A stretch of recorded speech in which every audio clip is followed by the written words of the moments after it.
श्री डोंगरे जी महाराज आगे तत्वार्थ रामायण में लिखते हैं, आत्मा परमात्मा का मिलन अर्थात परमानंद।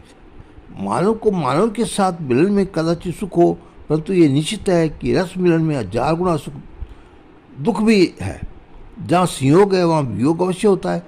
संयोग वियोग या अंत, संयोग वियोग के लिए ही होता है। जगत में कोई स्त्री पुरुष के मिलने की इच्छा रखता नहीं, उसमें वियोग का दुख अवश्य है। परमात्मा के मिलने के बाद वियोग का दुख सहन करने को रहता नहीं। ईश्वर का संयोग नित्य है। जीव एक बार ईश्वर से मिले, परमात्मा उसको एक बार अपना अपनाए, उसको छाती से लगाए, एक बार परमात्मा जीव को आलिंगन कर दे, उस पीछे जीव ईश्वर कभी पिछड़ता नहीं है। नदी समुद्र में जाकर मिलती है, उस पीछे समुद्र से वह अलग रह सकती नहीं। इसका नाम रूप भी समुद्र में मिल जाता है। समुद्र में मिले पीछे समुद्र भी नदी को स्वयं के स्वरूप का अलग कर सकता नहीं। मन से बार बार ऐसा संकल्प करो कि मुझे अब परमात्मा से मिलना है। परमात्मा तो जीव मात्र को मिलने के लिए बहुत आतुर होकर खड़े हैं। परमात्मा की ऐसी इच्छा है कि जीव मेरा अंश है, ये मेरा है, फिर भी माया के कारण संसार में फंसा है, जगत बन गया है, मुझको भूल गया है। परंतु मैं अपने अंश स्वरूप जीव से मिलने के लिए आतुर हूँ। ऐसा कौन बाप है जिसके पुत्र मिलने के लिए इच्छा ना हो। भगवान सबके पिता है, सबको दर्शन देने हैं, मिलने को तैयार है। जीव मात्र पर परमात्मा प्रेम की बरसाते हैं, परंतु जीव दुष्ट है, वो प्रभु के साथ प्रेम करना चाहता नहीं। संसार के विषय दुख देते हैं, फिर भी उसको मिठाई लगते हैं। जीव उनका चिंतन करता रहता है, उसकी ऐसी इच्छा होती नहीं कि मुझे परमात्मा के प्रत्यक्ष दर्शन करने से हैं, मुझे प्रभु का आलिंगन करना है, प्राप्त करना है। अब अपने भगवान को साथ भी अब एक होना है।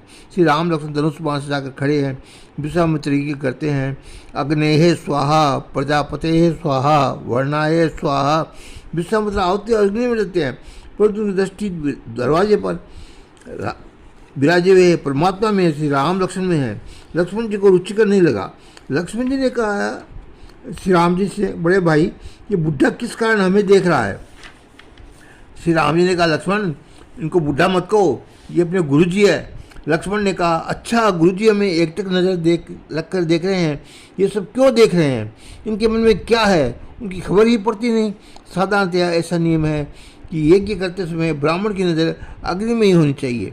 अग्नि परमात्मा का मुख है, अग्नि द्वारा भगवान आरोगित हैं। घर में तुम ठाकुर जी को भोग करो, परंतु अग्नि में आहुति न दो, तब तक प्रभु तृप्त होते नहीं है। अग्नि में आहुति देने ही चाहिए। शास्त्र में लिखा है कि घर में रसोई हो तो उस घर कारण से अनेक जीवों की हिस्सा भी होती है। रसोई बनाने में अनेक जीव मरते हैं, वह हिस्सा का पाप अन्न में भी जाता है। अन्न द्वारा ही पाप खाने वाले के माथे आता है। अन्न से मन न बिगड़े, इसलिए अन्न को शुद्ध करना बहुत जरूरी है। अन्न को शुद्ध करने के लिए अग्नि आहुति दी जाती है। गृहस्थ के घर में 5 महायज्ञ होना ही चाहिए। देव यज्ञ, ऋषि यज्ञ, पुत्र यज्ञ, मनुष्य यज्ञ और भूत यज्ञ, ये 5 महायज्ञ कहे गए हैं। देवता प्रसाद देते हैं, इसलिए उनको आहुति देनी चाहिए। इंद्र, वरुण, अग्नि आदि देवताओं को आहुति देनी चाहिए, उनका पूजन करना देव यज्ञ कहा जाता है। उपनिषद, महाकाव्य, इतिहास, पुराण आदि अमूल्य ज्ञान का उत्तराधिकार हमें ऋषियों ने दिया है। ऋषियों के हमारे ऊपर अनंत उपकार है। प्राचीन काल में गृहस्थ प्रथम अरण्य में जाकर ऋषियों को जुमाता और तब पीछे ही स्वयं भोजन करता। ये ऋषि यज्ञ कहलाता है। हमारे ऊपर पूर्वजों का बड़ा ऋण है। ये शरीर पितृेश्वरों का आभारी है और इसी से रोज पितृदास करना गृहस्थ का धर्म है। इसको पितृ यज्ञ कहते हैं। भूखे मनुष्य को भोजन देने को मानव यज्ञ कहते हैं। आंगन में कोई गरीब आवे, कोई भिखारी आवे, कोई साधु ब्राह्मण आवे, आसपास पड़ोस में कोई भूखा हो, उस सबको जिमा कर जीवना गृहस्थ का धर्म होता है। इस जगत के प्रत्येक प्राणी के प्राण प्रति मनुष्य का कुछ धर्म है। पशु पक्षी आदि कुछ प्राणियों को अन्न से तृप्त करने को भूत यज्ञ कहते हैं। आकाश, तेज, जल, वायु और पृथ्वी 5 महातत्व है। प्रत्येक में एक एक अधिष्ठाता देव है। इन देवों को पूजन करना, उनको आहुति देने के भूल यज्ञ कहा जाता, उनमें आहुति देने की भूत यज्ञ कहा जाता है। प्रत्येक गृहस्थ ने ये रोज करना चाहिए। कितने लोग ठाकुर जी को थाल तो धरते हैं, परंतु अग्नि में आहुति नहीं देते नहीं। कथा सुनने के पीछे रोज अग्नि में आहुति दो, कदाचित तुमको ऐसा लगता होगा कि महाराज तुम कहते हो परंतु हमको कोई मंत्र आता नहीं। तुमको अरे हरे राम हरे कृष्ण बोलना तो आता है ना, वह बोलो। भात में थोड़ा सा घी डालो, घी युक्त भात करके अग्नि देवता को जिमाओ। अग्नि के ज्वाला ठाकुर जी की जीव है। जैसे माँ बहुत प्रेम से बालक को मुख में प्राप्त ग्रास देती है, वैसे तुम भी प्रेम से ऐसी भावना रखो कि मैं अपने ठाकुर जी को मुख में देता हूँ। ब्राह्मण पवित्र देव वेद मंत्र बोलकर परमात्मा के मुख में आहुति देते हैं, प्रभु को जिमाते हैं। स्मार्त वैश्य देव को अग्निदेव को आहुति देने के पीछे भगवान को भोग धरते हैं।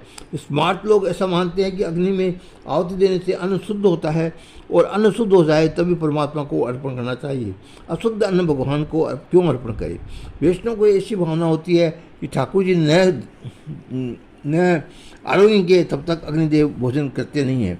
इससे वैष्णव प्रथम भगवान को भोग करते हैं और पीछे अग्नि में आहुति देते हैं। दो में से कोई भी सिद्धांत अपनाओ, भगवान को भोग करके में अग्नि में आहुति दो, अर्थात प्रथम अग्नि में आहुति देकर पीछे भगवान को भोग कर दो। दोनों सिद्धांतों में अग्नि उपासना आवश्यक है। अग्नि और सूर्य में दो देव प्रत्यक्ष है। अरे पेट में भी अग्नि है, इसलिए मानव जीवित रहता है। पेट में रहने वाले अग्निदेव शांत हो तो पीछे अच्युतम के असुम हो जाता है, मरण हो जाता है। अग्नि के आधार को जो रसोई हुई उसमें भी अग्नि आहुति दिए जाने बिना जो खाता है वो पाप खाता है। जो परमात्मा को भोग देता है और अग्नि में आहुति देता नहीं है वो स्वयं खा लेता है, वो अन्न खाता नहीं है, पाप खाता है। केवल स्वयं के लिए रांध के खाता है वो पाप खाता है। जब अग्नि आहुति दो तब भगवान को स्मरण करो और ऐसा भाव रखो कि ठाकुर जी को जिमाता हूँ, फिर एक अन्न नहीं रखता, अमृत बन जाता है। खाना पाप नहीं है, परंतु भगवान को अर्पण किए बिना खाना पाप है। भगवान के नैवेद्य ग्रहण कराने के बिना खाना नहीं। नारायण ही है और नारायण को ही अर्पण करना है। प्रेम से अर्पण करोगे तो भगवान प्रसन्न होंगे। ईश्वर को तो कोई अपेक्षा नहीं है, वे तो स्वयं आनंद स्वरूप है। ठाकुर जी को ऐसी इच्छा नहीं है कि वैष्णव मुझे भोग लगावे। ठाकुर जी पूर्ण निष्काम है। भगवान तो भक्तों के राजी करने के लिए आरोग्य हैं। भगवान के घर क्या कमी है, वह सब कुछ उनका ही तो दिया हुआ है। भगवान को भोग न धरो, उसके पश्चात भी भगवान भूखे रहने वाले नहीं है। परंतु तुमको किसी भी दिन भूखे रहने के प्रसंग आ जाए, इसमें जन्म में ही नहीं तो अगले जन्म में भगवान को भूख लगती ही नहीं। भगवान तो तुम्हारे भाव को देखते हैं, अगले शरीर से प्रेम रखते हैं, उससे विशेष प्रेम भगवान में रखो। घर में कोई जिमनी आवे न हो तो भी भगवान के लिए रसोई बनाओ। जिस घर में भगवान के लिए रसोई होती है उस घर में अन्नपूर्णा विराजती है, उस घर में अन्न की कभी नहीं पड़ती। अग्नि में हवन करते समय ब्राह्मण की नज़र अग्नि में होनी चाहिए, परंतु विश्वामित्र जी यज्ञ करते हैं उस समय अग्नि में नज़र रखते नहीं, राम जी में नज़र रखते हैं। विश्वामित्र ने विचार किया कि यज्ञ, दान, जप, तप, तीर्थ यात्रा इन सब का साधनों का फल है मन की बुद्धि शुद्धि। सत्कर्म करने से मन का मेहनत होता है। सत्कर्म का फल है मन की शुद्धि और मन बुद्धि का फल है। और श्री राम दर्शन जिसका मन अतिशय शुद्ध हो उसी को ही परमात्मा का दर्शन होता है। आगे की मैं डोंगरी जी महाराज की कथा सुनाऊँ, तब तक के लिए जय सिया राम।